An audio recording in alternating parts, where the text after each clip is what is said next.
लग्नानंतर होईलच प्रेम या मालिकेच्या आजचा म्हणजेच 18 मार्चच्या एपिसोडचे अपडेट आपण बघणार आहोत.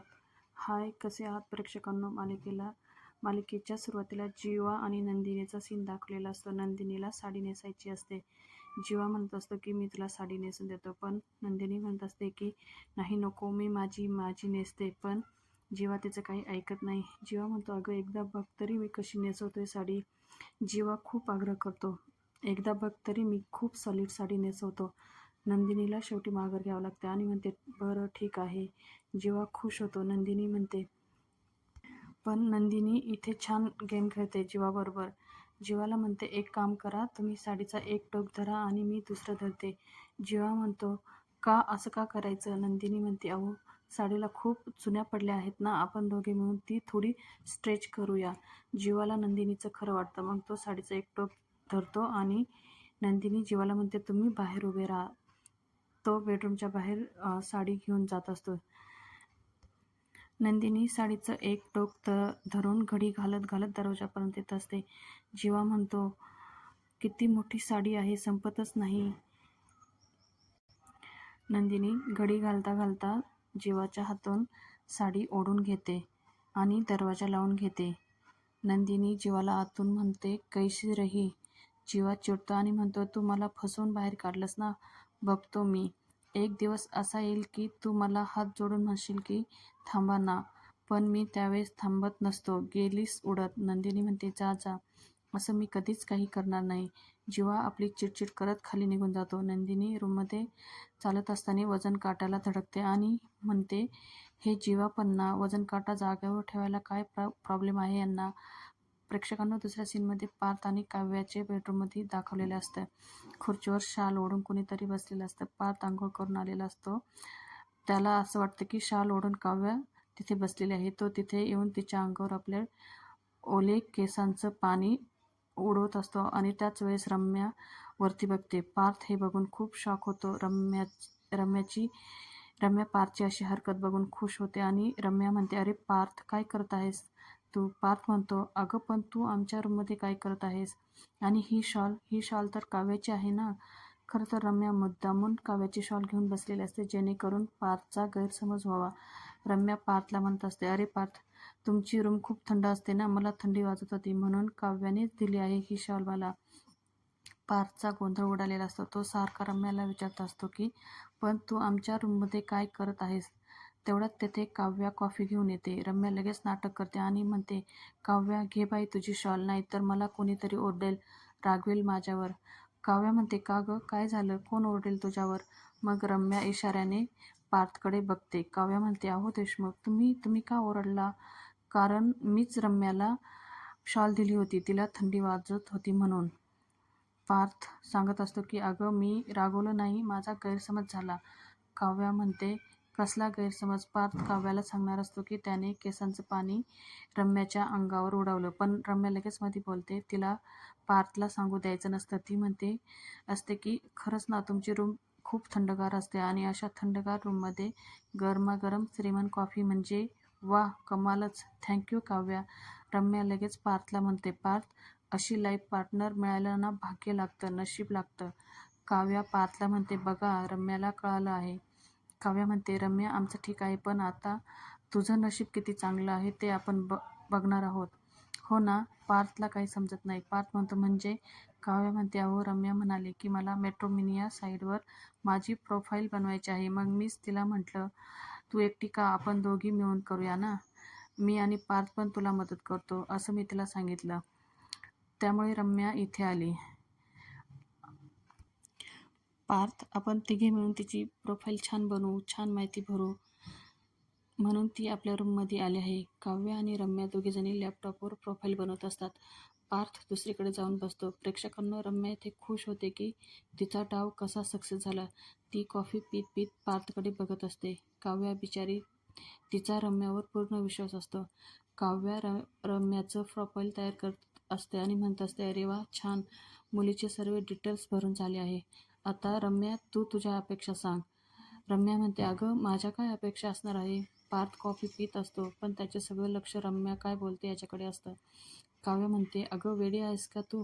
अरेंज मॅरेज करणार आहेस ना, मग अरेंज मॅरेजमध्ये खूप अपेक्षांचा असा बुके सजून ठेवावा लागतो. सांग तुझ्या काय काय अपेक्षा आहे? रम्या म्हणते हो सांगते. आणि रम्या म्हणते की मुलाची उंची असायला हवी. काव्या म्हणते टॉल पाहिजे.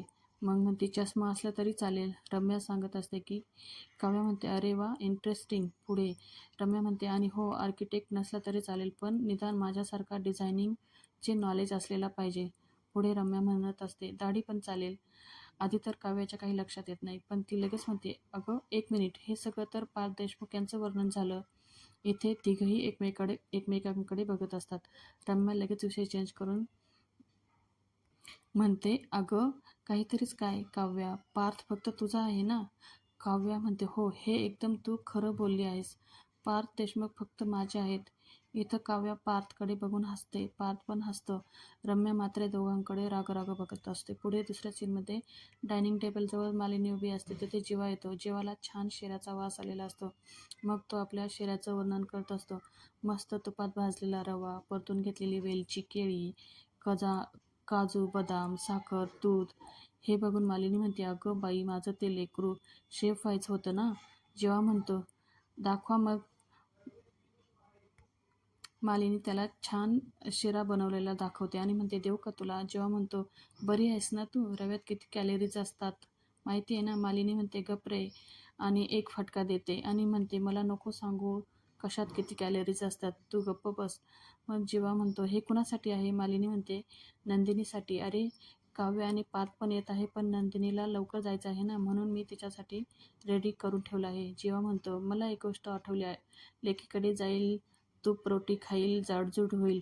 अरे नाही नाही हे आपण ना बदलूया. सासूकडे जाईल तूप रोटी खाईल जाडजूड होईल. मालिनी मध्येच त्याला एक फटका देते आणि म्हणते अरे जाडजूड काय म्हणतोस? जेव्हा म्हणतो आहे कुठे आहेस तुझी नंदिनी? साडी नेसायला तिला एवढा वेळ लागतो का? मालिनी म्हणते अरे साडी नाही, अरे ती तर लॉन्ड्रीच्या कपड्यांमधून ड्रेस घेऊन गेली आहे. जेव्हा म्हणतो का? ती तर साडी नेसणार होती ना? मालिनी म्हणते अरे ते ना तिला. आणि नंतर म्हणते मी का सांगू तुला आमच्या बायकांच्या गोष्टी? जेव्हा म्हणतो अगं माझं खरं खरं लग्न झालं आहे ना त्यामुळे बायकांच्या गोष्टी, बायकांच्या गप्पा, बायकांचे प्रॉब्लेम ऐकायला मी इजिबल झालो आहे ना. सांग ना काय झालं आहे? मग मालिनी म्हणते अरे तिला ना ब्लाऊज हाताला थोडासा टाईट होत आहे म्हणून तिने ड्रेस घातला आहे. जेव्हा म्हणतो फिटिंगला होत नाही ना? खा खा. तिला म्हणावा साजूक तुपातला शिरा खा, अजून साखर खा. तिथे नंदिनी आलेली असते हे जीवाला माहितीच नसतं. तो आपली बडबड चालूच ठेवतो. मध्ये मध्ये मालिनी त्याला शांत राहा म्हणून सांगत असते. नंदिनीला हे ऐकून खूप वाईट वाटतं. मालिनी जीवाला म्हणते की असं तू तिच्यासमोर बोलू नकोस रे बाबा, उगाच नाराज होते ती. मालिनी जीवाला म्हणते तुझ्याबरोबर तुला नाही खायचा, तू जा बरं. जेव्हा म्हणतो तिला सांग तुझ्या सुनेला जेव्हा डाएट करतोय म्हणून. आणि जेव्हा तिथून निघून जातो. नंदिनी हे सगळं ऐकत असते आणि स्वतःच्याच हाताकडे बघत असते. पुढे वसुआत्या आणि रम्याची रूम दाखवलेली असते. रम्या लॅपटॉपवर काम करत असते. वसुआत्या म्हणतात काय ग रम्या काय करत आहेस लॅपटॉपमध्ये डोकं खुपसून? काय चालू आहेस? रम्या म्हणते अगं आई मी पार्थने माझ्या लग्नासाठी 10 मुले निवडली आहेत, त्यातूनच मी एक निवडत आहे. मला वसुआत्या म्हणतात थोडक्यात तू कापायसाठी बकरा शोधत आहे तर? रम्या हसते आणि म्हणते एकदम बरोबर. रम्या म्हणते अगं ते पण एवढं सोपं काम आहे का? कारण तो बकरा खराखुरा वाटला पाहिजे. शिवाय आपल्याला त्याला घोळात घ्यायचा आहे. तो घोळात येणारा पण पाहिजे ना. आणि सगळ्यात महत्त्वाचं त्याला ना लग्नाची घाई नाही पाहिजे. मग वसुआत्या म्हणतात सापडला का नाही मग तुला त्या 10 मुलांमधून एखादा? रम्या म्हणते आई तेच तर शोधत आहे ना मी. आणि म्हणते सापडला. वसुआत्या म्हणतात कोण आहे ग? रम्या म्हणते कोणीतरी विजय मतकरी आहे. कॉर्पोरेट लाईनमध्येच आहे पण तो इंटरनॅशनल कंपनीसोबत काम करत आहे. थोडक्यात काय तो तुझ्यासारखाच कॉर्पोरेट लाईनमध्ये आहे. अगं मला फोटो तर दाखव ना, कोण आहे तो? रम्या वसुआत्यांना त्या मुलाचा फोटो दाखवते. वसुआत्या हा अगं याला तर दाढी नाही, कसा दिसतोय हा? तुला तर शोभणार पण नाही. रम्या म्हणते मला फक्त पार्थ शोभतो, तू त्याचा चेहरा कशाला बघत आहेस? त्याच्या प्रोफाईल खाली काय लिहिलं आहे ते बघ ना, तेव्हाच तेच जास्त महत्त्वाचं आहे. वसुआत्या खाली वाचतात आणि म्हणतात अगं हा. इथे ना थोडासा सस्पेन्स ठेवतात. रम्या म्हणते एक्झॅक्टली हाच आपला बकरा असणार, विजय मतकरी. थांब, मी त्याला लगेच रिक्वेस्ट पाठवते आहे, म्हणजे तो पटकन एक्सेप्ट करेल. रम्या म्हणत असते, विजय मतकरी, तुमचा ब्रेकअप होणार आहे, याची तयारी ठेवा. रम्या रिक्वेस्ट सेंड करते व स्वात्या म्हणतात, पार्थला मिळवण्यासाठी ही रम्या अजून काय काय करणार आहे हे देवालाच ठाऊक. दुसऱ्या सीनमध्ये दाखवतात, काव्या तिच्या बेडरूममध्ये बसलेली असते आणि फोनवर आईकडनं कसली तरी रेसिपी घेत असते. तेवढ्यात तेथे पार्थ येतो. पार्थ फोनवर त्याच्या एम्प्लॉईसोबत बोलत असतो, कारण एम्प्लॉईने काम केलेलं नसतं. तो म्हणतो, मला तुमच्याकडनं ही अपेक्षा नव्हती. किती डिले झालं आहे, काय कारण आहे डिले होण्याचं? अच्छा, म्हणजे तुमचे सासू सासरे आले आहेत का नागपूरवरनं? काव्या हे सगळं ऐकत असते. ती म्हणते, आई मी तुला ना नंतर कॉल करते. काव्या फोन ठेवून देते. पार्थ आपलं म्हणतच असतं, बरं मी ना माझ्या क्लायंटला सांगतो की माझ्या एम्प्लॉईचे सासू सासरे आले आहेत, त्यामुळे त्यांच्याकडनं काही प्रेझेंटेशन पूर्ण झालं नाही. पार्थ चिडून आपल्याला म्हणत असतो, मला सगळं प्रेझेंटेशन रिवर्क करून आजच्या आज हवं आहे, संध्याकाळपर्यंत. एम्प्लॉई बहुतेक त्याला विचारतात की सर तुम्ही उशिरापर्यंत जागे असणार का? तर पार्थ म्हणतो, हो मी जागा राहणार आहे. पार्थ फोन ठेवून देतो आणि खाली बसतो. मग काव्या त्याच्याजवळ येते आणि म्हणते, चिडू नका हो पार्थ, एवढं काय झालं आहे तुम्हाला चिडायला? पार्थ म्हणतो, वेळेत कोणतीही कामं पूर्ण करायची नाही आणि नंतर मग काहीतरी कारणं द्यायची. काव्या म्हणते, पण ते कारण त्यांच्यासाठी योग्य असू शकतं ना? काव्या म्हणते, अहो आम्हा बायकांना सांभाळावं लागतं सगळं, ह्या सगळ्या गोष्टी आणि जबाबदाऱ्या. पार्थ आणि कामं करताना तुम्ही पार्थ म्हणतो, कामं करताना बाई असल्याची ढालपुडं करतात आणि हक्क मागताना समानतेचा हक्क मागतात. काव्या, मला हे तुमच्याकडनं अपेक्षित नव्हतं. काव्या पार्थला म्हणत असते, तसं नाही.